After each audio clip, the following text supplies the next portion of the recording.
to Sport Management 465, Psychology of Sport and Physical Activity. My name is Mark Vermillion, and I want to take a brief moment to just kind of introduce the class to you all. Obviously, this is going to be an online class, but I still want you to know that there is someone that is behind the scenes, that is teaching the course, and is here if you have any questions throughout the semester. Okay? So, a couple different things we want to talk about today. One, I'd be remiss if I didn't say, please make sure you read through the syllabus. You do have a syllabus quiz. It is for points.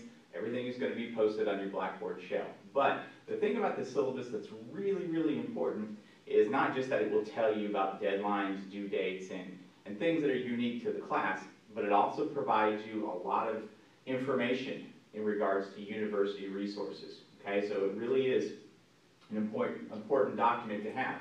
Also, as you can imagine, in an asynchronous online class, it's good to know when things are going to be due. Okay?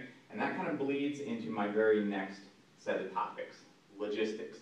This is an asynchronous online class, and what that means is that we're not going to meet virtually, we're not going to meet in person at regular days and times or anything like that.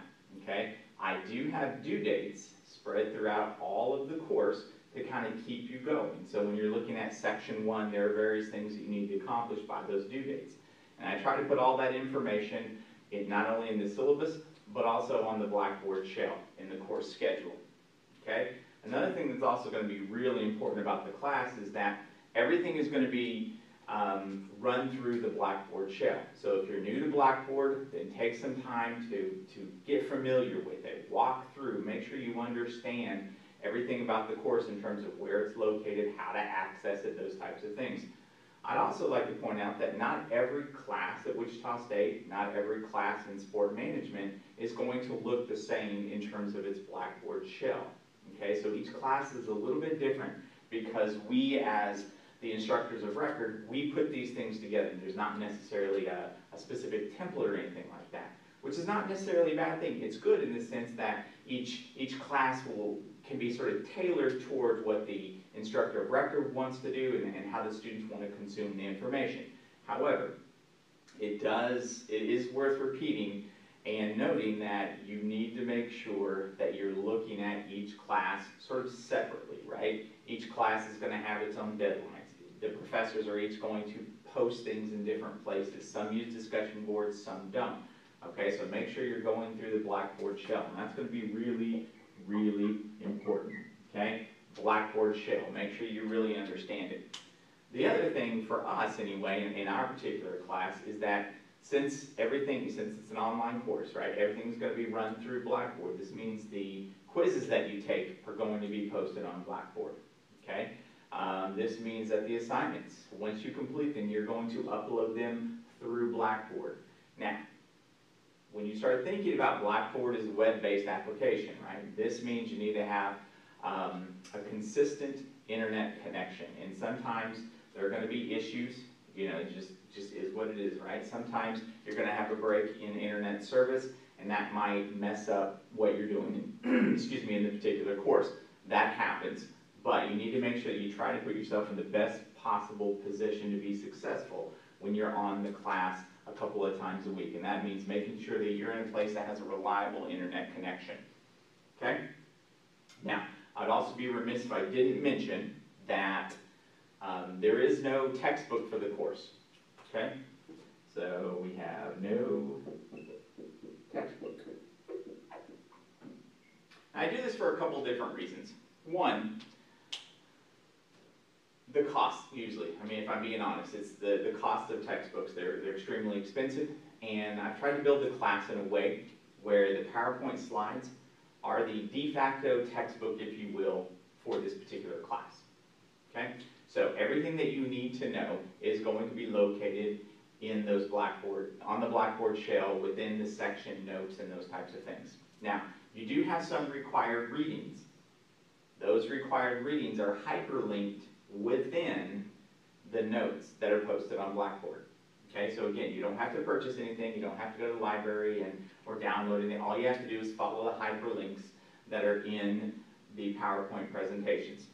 Point of clarification, one, actually I have two that I really want to talk about. One, when you're trying to access the hyperlinked articles, I find that it works best if you put the PowerPoint presentation in presentation mode, right, and then you click on the hyperlink, okay? And the reason that works a little bit better is because everything was created in Google Slides, and then I downloaded it into PowerPoint so that it'd be easier to upload on the Blackboard, okay? If you have any troubles, and within the first week or two, feel free to reach out to me immediately. We'll make sure that we kind of walk through the process, okay? Another thing about Blackboard that's kind of interesting is when I build the course on my laptop, all right? So it looks really differently on my laptop than it does if you were accessing it on a tablet or a phone mobile device, right? So anytime I give directions on where to locate things, I'm doing that from the point of view of me creating it on my laptop screen, okay? Now, you can very easily do almost the entire class using a phone or tablet. That's your own personal choice. I don't have a problem with that. But just do know that anytime I say, okay, locate the menu option on the left and any of those types of directions, that's coming from my point of view as I'm looking at the course on an actual laptop screen, okay? Finally, I think we talk a lot about it in higher education, but this whole idea of communication, super key. Super key to you all being successful, but it's also going to be key to me in terms of trying to make sure that you all are getting things out of the class that you need to get. Okay, now what do I mean by communication? All right, this is an asynchronous online class, so we're not going to be meeting regularly. However, that does not mean that you cannot reach out to me. That does not mean that you cannot communicate with me. If you have any type of trouble, if there are things that happen in a particular semester, and this happens all the time, right? Sometimes life intervenes, not a problem. Let me know. Let me know as much about the incident or the situation as you are comfortable. I'm not mandating that you have to tell me everything that's going on in your personal life, but let me know what I need to know, and we can try to work through everything. However, all of this tends to work better, right? I can be flexible as long as we are communicating about whatever's going on from the very beginning. It just makes it much easier, right? I have dozens and dozens and dozens of students in this particular class. So anytime you communicate, I usually recommend with the multiple positions I have here at WSU, email is usually the easiest way to get a hold of me. And I try to respond, that day, if not sooner. Schedule a time. Schedule a time. We can either Zoom, we can chat on the phone, or we can just kind of go back and forth in email. Let me know what I can do to assist, because that's really what we're trying to do here. But in the spirit of communication, I'm going to communicate with you all consistently as well. One of the things that I've noticed is I've taught online classes before in the past, is that weekly check-ins. So usually on the first part of the week, so usually Monday, maybe Tuesday, I don't know, it depends if there's a holiday or whatever, but usually early in the week, I just send out an announcement, and I post the announcement on Blackboard, and it's just kind of engaging you all. What's going on this week? What are some of the things you need to be looking towards or for? Maybe some reminders here and there, those types of things. I try to do that, and I found in the past couple of years that students have really enjoyed just a little bit of formalized communication from me to them, right? And that sort of opens up the door so that we can then discuss whatever it is that we need to discuss that's going to arise inevitably in that particular semester, okay? The other thing I try to do is so that you have quizzes and those types of things are going to be posted on Blackboard. They are graded immediately, so you're able to have that feedback communicated to you. And the way that I do the quizzes, if you put an incorrect answer, it'll show that it's an incorrect answer, and then it will show you the correct answer, okay? And I've always, made the offer to students, and many times they take me up on it, but if you don't understand how and why something was marked incorrectly or correctly, again, feel free to reach out. That's going to be part of this communication. I also want to make sure, and this is something that I think is really important, is that we use what's called the SEAS reporting process here at WSU, the Student Early Alert System, SEAS, right? And if a student is not engaging in classwork, falling behind on assignments or exams, things like that, there's this reporting system that we go into, and we put individuals as whether they are a low, moderate, or high risk for whatever the particular attribute is. Let's say, just for example, exam performance, okay? And the C's reporting is really important, and this is what it looks like, C's. All right, Student Early Alert System. All right, that C's reporting, it doesn't mean you're in trouble whatsoever. It's a system where I can go in, I can say, okay, student A had some trouble on this, this, and this, or maybe is falling behind on this, this, and this. I go in, I put the name of the student into the system, and an automatic email is generated, sent to the student saying, hey, look, you've been marked at high risk, for example, in performance on exams. And that's just to communicate to you where you are. All right?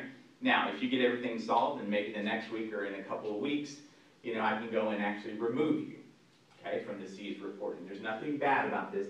The C's reporting is simply a mechanism to communicate to you where you are in the class, what's going on, how you're doing, how you're performing. It really serves as a beginning point. It's not an ending point. It's a beginning point for conversation. If you receive an email, reach out to me and we can walk through, maybe different studying strategies, or what do you need to do to make sure that you're successful over the next few weeks, those types of things. Okay? It's really going to be, like I said, about communication. Communication is not just simply emailing someone on a weekly basis. Communication involves a lot of different things. So make sure that you're leaning into this idea. If you have any questions, if you have any concerns about the semester, about the course, those types of things, then again, please feel free to reach out to me. As I put the entire class together, I try not to add a lot of superfluous content. And what do I mean by that? Well, you all are busy. Most of you are either working full-time or full-time students. Many of you are both of those things. You're involved in extracurricular activities, whether it's athletics, whether it's band, whether it's a host of other things on campus or in civic organizations and groups away from campus. And you also probably want to have some modicum of a social life or personal life, right? So there's a lot of things going on. So what I try to do is I try to streamline everything. So there's a lot of content when you start thinking about sport and performance psychology. And there's a lot of ideas, and my job is to kind of funnel it down to the bits and pieces of information that you need so that you can consume that, move forward, and be successful. Okay? Like I said, there is no textbook, so you have your PowerPoint slides. That's the standardized material. That is what is going to serve as the foundational element for your exam or your quizzes. Okay? So make sure you're looking over that information. For those that are more auditory learners that like to listen and hear things, I have created, using Panopto, and then I drop it into QuickTime and then edit and drop it onto YouTube and that kind of stuff. These short videos, most of them are about, they end up being a little bit longer than short. Most of them are about 20 minutes long, but it's me as if I were giving that lecture over the PowerPoint slide. Okay? Those are not mandatory. And like I said, the information that's contained within the PowerPoint slides and the information that's contained within the audio lectures is the exact same, because I use those same PowerPoint slides to then lecture over. Now, there are different examples, there are different ideas, so that you have a more robust understanding of whatever the concept or concepts are that we're talking about. But just know that those resources are there and available for you. And if you're interested and you want to have those closed caption, then once you click on the YouTube video, open it up, hit CC, and then all of a sudden you'll have the closed captioning option available to you. Okay? That's everything on the course. That is Sport Management 465 in terms of what we're going to try to accomplish this particular semester. Okay? Now, before I let you go, though, I want to kind of walk through something that it's kind of my philosophy in terms of teaching, and it's something I've been doing for a very, very, very long time. Every single class I've ever taught, whether it's an intro level class or all the way up to graduate level courses, I walk through this same sort of philosophy of knowledge. If you've had me before, you've probably seen it. Again, I'm not trying to repeat myself, but it's something that really grounds how I view higher education and what we're going to hopefully try to accomplish in our semester. So, we'll rely on Plato, the philosopher, right? And I know some of you are like, wow, really, we're going to dive into this in the first week of classes? Yes, but we're going to, again, keep it simple. All right? The reason you have a class such as this particular class in your degree is because it's about raising awareness. right? And I take that very seriously, right? So in a sales class, you're going to learn different sales techniques. In marketing, you might learn the consumer escalator, a little bit more technical knowledge. Well, sport and performance psychology is kind of a mixture of the two. You're going to learn some kind of awareness-raising things. So we'll talk about different theories to help us understand personality traits, right? But then we'll also talk about, you know, how to craft a strong impression and how to engage in effective leadership later in the semester. So we're going to do a little bit of kind of the technical and the emotional and or adaptive work. And we're going to do all that stuff at the same time. And really what we're trying to do in an awareness-raising class is build knowledge, okay? And pardon my penmanship, it's definitely not my strong suit here, but that's what we want to do, not just in this course, not just in this program, whether you're majoring or minoring in sport management, or maybe you're just taking it as an elective, but in majors and minors and programs, we want to build knowledge. And I think it's really important, okay, how do we understand knowledge? Where does knowledge come from? And that's why we're going back to the ancient Greeks and listening to what Plato said. And he said it's real simple. Knowledge, right? It's going to be the intersection of two things. One is truth, and the other is belief. And I think there's something super simple about that, but it's also very, very, very profound. Now, what do we mean by truth? All right, truth is going to be akin to social fact, science, understanding things that we know to be true in our world these days. Right? Now, I think it's really important to talk about, when we talk about truth, it's not necessarily your opinion. It's not you listening to someone else's opinion.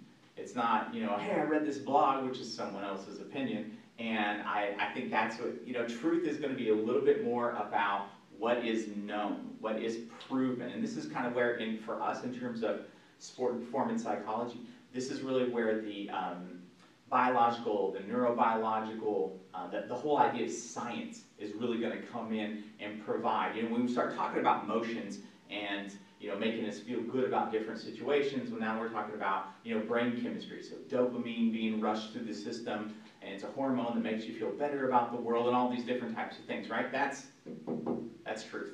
All right, that's stuff that we can measure, that's stuff that we can know. And that's really, really important. However, on its own, it doesn't necessarily guarantee knowledge. Knowledge really starts to come when you start to believe it. And what do we mean by belief? It's incorporating this information, the choice to take the information that is scientifically or empirically proven and choose to incorporate it into your worldview. This is much more difficult to do than this, right? Quick little example. So let's say you're a coach. Right, and you're coaching whatever your particular sport team is, all right? And you know that millennial athletes, in general, do not respond to the harsh coaching styles of yelling, beratement, those types of things. Now, I'm quite a bit older than most of the traditional age college population that might be engaging with this particular class. So when I played sports, I was coached hard. Right? And so there was a lot of yelling and those types of things, and that's just the way it was. So it would be very easy then to say, okay, that's the way I was coached, so that's how I'm going to coach moving forward. Even though maybe we have all this research that says that the modern day athlete does not respond to that type of coaching. If the coach does not take that information and incorporate it into their worldview, then there is a chance that they're not necessarily going to be successful. In this particular example, this would be a case of not necessarily building knowledge. You're so situated in your own belief, and you refuse to accept the new information. Okay? That's how all this stuff is going to work together. One of the things I really like about this particular class is a lot of students seem to have kind of an anecdotal interest in psychology, right? It's one of the things that we all have in common as people, is that we all have emotions. We all engage in cognitive processes, and you know, and when we start thinking about how it relates to sport, entertainment, performance, all these different types of things, I find that to be very interesting. It's also something that is It doesn't matter whether you're a coach working with athletes or whether you are, a manager working with your season ticket sales retention staff. It doesn't matter, right? These are processes that are going to be somewhat ubiquitous when we're talking about dealing with success or failure. It doesn't matter whether you're dealing with it on the athletic fields or if you're dealing with it in the boardroom or the sales pit, as sometimes they are referred to lovingly in some sport organizations, right? It's about how you take that failure, for example, how you understand it, and then how the leader or the manager or the coach, whatever word you want to use there, how that person helps the individual and ultimately the team transcend that failure to keep moving forward and be successful. Okay? And that's kind of the overview, if you will, for the entire course. We'll talk about sports psychology, we'll talk about performance psychology, and like I said, you don't need to be a psych major to understand all this stuff. I'm trying to boil it down to a couple of different major points that can be important to us as sport managers. The first section of the course, if we're going to go back to logistics for a little bit, the first section is really about understanding the basics of sport and performance psychology. It's really about understanding how it relates to individuals, right? The second section of the course starts to extrapolate now to the group setting. And a group can be 2 or 3 people, or a group can be all the way up to hundreds of people, right? It just really kind of depends. And so we want to talk about those very, very unique dynamics as well. And then finally, the third section of the class is really where we start getting into some of kind of the skill set building portion of the course for you all in terms of matriculating into and through the sport management industry. Okay? It's about how do you understand impression management. It's about making sure that, what does leadership mean to you, again, regardless of the position that you hope to have in the industry. So that is Sport Management 465 in a nutshell. Some of the major, in kind of summarizing some of the major things, make sure you're looking at everything. Make sure you understand the course in terms of how it's going to be set up. Make sure that you're communicating with me as appropriate. And if we're able to do all that, if you invest, right, because we know that students are going to get out of a class whatever you sort of put into it. And if you're able to invest, then this is going to be the end result for you. Doesn't necessarily mean this is going to be the end-all be-all of courses, but you've learned a little bit of knowledge, you're able to incorporate it into who you are, what you do, and you're able to now move on to the next step in your either academic or professional career. Once again, thank you for taking the time to not only view the video, but also be a part of the class. I don't take this for granted that there are a lot of options out there, and I get really excited. I really enjoy teaching, so whatever I can do to help you kind of walk through the process of sport and performance psychology in this particular semester, I will do whatever I can to help. Have a wonderful day, have a wonderful semester, and I hope to talk to you soon.